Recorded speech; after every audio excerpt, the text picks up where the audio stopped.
let's move on. Let's talk about the issue of the internet connectivity. Minority says that the deal is illegal. Okay, and we have a story from citynewsroom.com. Actually, the Chronicle also has that story here. Let me read bits and pieces of each. So, first story here is NextGen Infraco's 5G deal inimical to national interest. And let me just quickly read portions of that story here. All right, so just to give us some context, the minority in Parliament has kicked against the NextGen Infraco 5G deal, describing it as inimical to national interest. Now, on May 30th, the government revealed its intent to launch the 5G network within the next 6 months. Now, Ursula Owusu-Ekufo, the Minister for Communication and Digitalization, justified the government's choice to award the 5G licensing contract to NextGen Infraco, a company formed just a week prior to the approval of the contract. Now, the Ablekuma West MP defended that NextGen Infraco was purposely created to handle the 5G rollout. She noted that no other company could manage the rollout at that time. The minister further clarified that the direct contract award to this new company is a strategic move by government to bypass previous obstacles and expedite the deployment of the 5G network in Ghana. However, the minority, through a statement signed and released by its leader, Dr. Kasil Atuforsen, argued that the deal was detrimental to the nation, and I quote, "After a preliminary study of the processes leading to this opaque transaction, the Minority Caucus takes a view that the NextGen Infraco 5G deal is inimical to the national interest," he stated. He reasoned that this was due to its lack of value for money, unfair monopoly, exclusivity, and the absence of parliamentary approval. All right, I'll stop right there and have you take a bite at it first. Kugu? Yes. I think we just shot ourselves in the foot. Why? Into getting value for money with this particular contract. And I say so with no reservations at all. Now, in 2019, between 2019 and 2021, 2022, the National Communications Commission of Nigeria opened the tendering process for telcos and internet service providers to bid. At the time, it pegged the bidding fee almost around $200 million. Now, each of these telcos or internet service providers were to pay a non-refundable fee of 10% of the license fee, all right?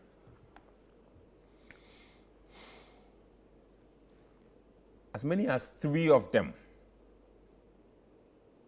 were so interested, Airtel, MTN, and then one local one called Mafab. They all paid the 10%. Okay. Guess how much that is? That's like, even 2020, that's 60 million USD, even before the fees come in, all right? So that was how transparent their process was. Okay. And today, when you go to Nigeria, the coverage is there. Everyone can attest to it. The 5G network. Okay. One would have thought that Ghana, as a country in dire need of foreign exchange, we would have gone through perhaps the same process or even better in order to attract the needed revenue that we need. All right? The value for money that we are talking about. Okay. In our case, a consortium was formed, and guess how much we are getting? A paltry 125 million USD. And you know the sad part. What? They are paying so in installment for the next 10 years. For the next 10 years, 125 million USD. And they are paying it for in installment or on installment basis for the next 10 years. Oh, wait, so that's like $12.5 million per year. That's how sad it is. Something we could have gotten even by opening the tendering process. So to a large extent, I think the minority are right with the value for money aspect, because we could have gotten more if we had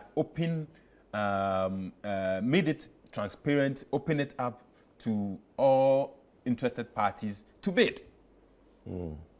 Okay, so I really am at sea here as to why we chose to give whatever to the consortium to go ahead and be paying on installment basis for the next 10 years, when we could have gotten it, within the shortest possible time. Because in the case of Nigeria, it was upfront. MTN paid upfront 270 million. Mafab paid 273 million. Airtel also paid the same amount. And they are running their 5G. All right? So perhaps if Vodafone or now Telecel, Airtel Tigo, MTN, other internet service providers in the country had the same chance, perhaps we could have gotten the value for money that we are all, hoping to get. Unfortunately, that wasn't the case. We have chosen again to sole source. You remember the issue of Kelny GVG? Yes. I do. I don't know why we are always fixated, with sole sourcing. And in the end, it comes back to bite us. SML came to, bite us in the end. Kelny GVG, I know someday we'll uncover it. Because that contract, to me, even to date, I do not see the value for money in there. We claim to be getting revenue assurances from them, and so it is okay. So I'm wondering why the 5G rollout should be given to a separate company apart from the telcos. I don't know what the link is between NextGen Infraco and how the telcos will ride on whatever backbone they create. I don't know what I'm not fully clear on what I get from the ministry and even other pundits, as you say, is that the consortium will be in charge of the spectrum. And so if I am interested, I go in there to take it from them. Okay. So as MTN will go and rent. Will go to them, to the consortium, and get that product. Okay. But you see, where I have my challenge is this. If one day we wake up that one of the telcos want the service, goes to the consortium, by virtue of the fact that maybe they claim that because you hold so much, of your coverage in the country, because of your size, we will also not give you the service. It is possible. Oh, it is, yes. Just to sabotage that company from, giving the service that its customers need. So my thinking is that perhaps we would have opened it, made it an open process for interested parties to bid. Yeah. So that in the end, whoever satisfies the tendering procedures or processes and is also able to pay the fee, we go ahead and issue the license accordingly.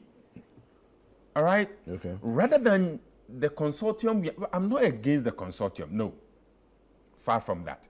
But my point is, are we getting the value for money that we are supposed to get by virtue of we giving, if you like, our powers to that consortium? And look at the money they are paying us in the end. So for the next 10 years, every year, we are going to be getting 12.5 million. Something we could have gotten just by opening a tendering process to all the parties who are interested. Are you getting my point? I do. That is where my challenge lies. And so we could have gotten, in fact, in excess of 200 million, in excess of 300 million, if the tendering process had been transparent, had been open. But it was skewed, and it was just one single entity giving the contract to go ahead and implement the 5G spectrum. I have my issue with it. And I will continue to have an issue if we are going to be getting a paltry 125 million. Nigeria is getting 3 times what we are getting. Yeah. No, so okay, so you are interested in the financial side of things, yes, the economic side of things, and then also the probability or possibility of a sabotage to some of the telcos or any of the internet service providers. Okay, there's every possibility because you have handed it over to them. They decide at their discretion who to give. You know that again, according to the minister.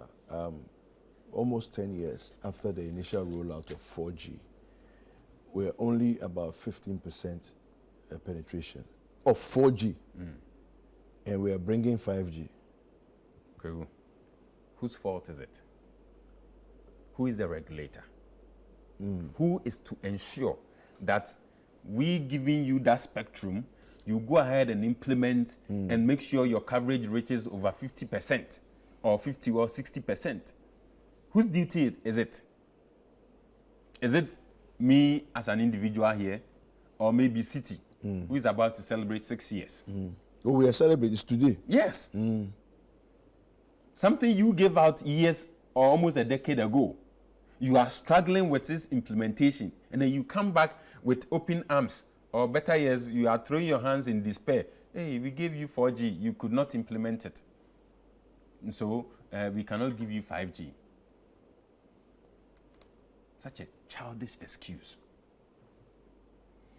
Well, Kweku, yes. You should have made sure as a regulator, you go, whoever is giving that spectrum or whichever bodies had that spectrum will work and give us that quality we are after.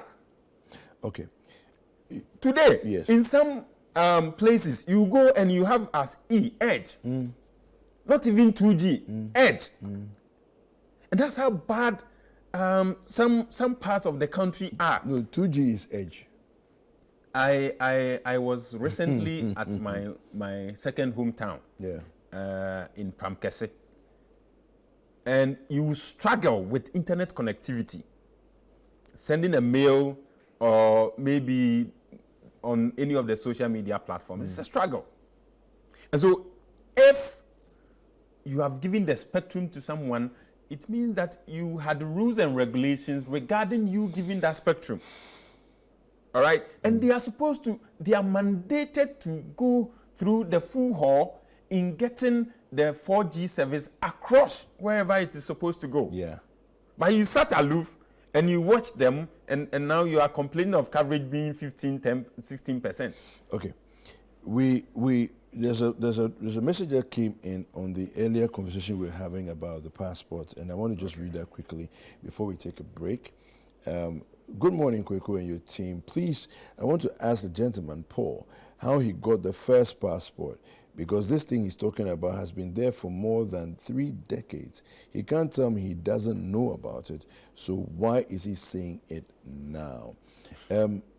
Daniel, I don't think you understand the issue.